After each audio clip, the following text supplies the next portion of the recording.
Let me tell you something, and I want you to listen to me closely. You work for 40 years. 40 years of alarms, 40 years of commutes, 40 years of answering to a boss, all for this one grand destination called retirement. And you think, when I get there, I am going to be free. I am going to travel, I am going to relax, I am going to finally live. But then the clock strikes 62, or 65, or 67, you sign the papers, the retirement party is over, and you wake up on Monday morning with absolutely nowhere you have to be. And a cold, hard truth hits you right in the face. What on earth am I supposed to do with myself all day? Do you know what the biggest fear is for people standing on the edge of retirement? It is not just running out of money, though heaven knows that keeps people up at night. The deepest, darkest fear that nobody wants to admit out loud is running out of purpose. It is looking at a blank calendar and realizing that without your job, you don't know who you are. You fear becoming irrelevant. You fear waking up, looking in the mirror, and seeing someone who is just wasting away the hours.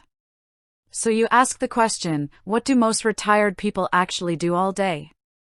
You look at the glossy travel brochures and you think everyone is drinking wine in Tuscany or golfing 18 holes every single morning. Well, I am here to give you a reality check, because the data tells a completely different story. According to the Bureau of Labor Statistics, the average American retiree gets back about 2.5 to 3 hours of free time every single day that used to belong to their job. And do you know where the vast majority of that time goes?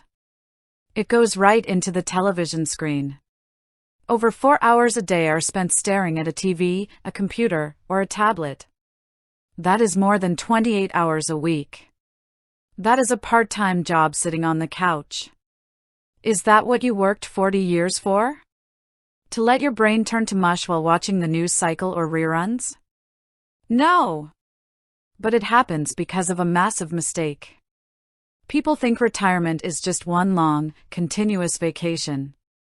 They think freedom means having zero structure. Let me tell you right now, zero structure is a one-way ticket to depression, isolation, and cognitive decline.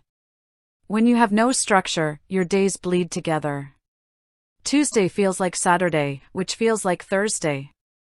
You lose track of time, you lose your drive, and eventually, you lose your sense of self-worth.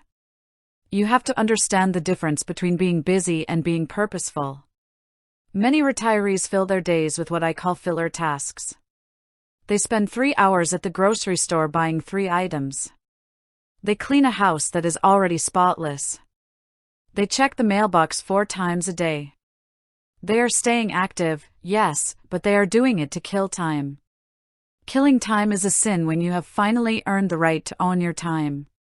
So how do you fix this? How do you ensure that your retirement days are full of life, rather than just waiting out the clock? You need to implement a daily structure, but it has to be a structure born out of choice, not obligation. First, you must establish your non-negotiables for the morning. You wake up at the same time every day. Do not start sleeping in until noon just because you can. That destroys your body rhythm and your mindset. You start your day with physical movement. I don't care if it's a 30-minute walk around the block, yoga in your living room, or swimming laps. Your health is your wealth in retirement. If you do not move your body will lock up, and no amount of money in your 401k can buy back your mobility. Second, you must dedicate at least 1 to 2 hours every single day to what I call the new spark. This is something you are learning. The statistics show that adults over 65 spend almost zero time on educational activities. That is tragic. Your brain is a muscle. If you stop challenging it, it atrophies.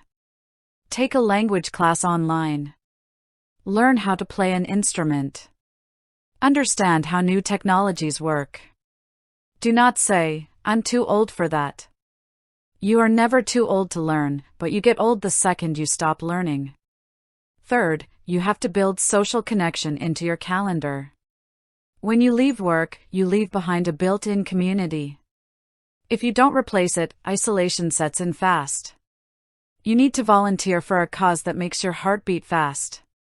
Go to a local food bank, mentor young professionals in your old field, or help out at an animal shelter. When you give your time to others, you realize that you still have tremendous value to offer this world. Look at your retirement day as a blank canvas. If you don't paint something meaningful on it, the world will paint it with boredom and anxiety for you. Take control of your hours. Stand up, look at your day, and give it a mission. You earned this time. Now, make it count.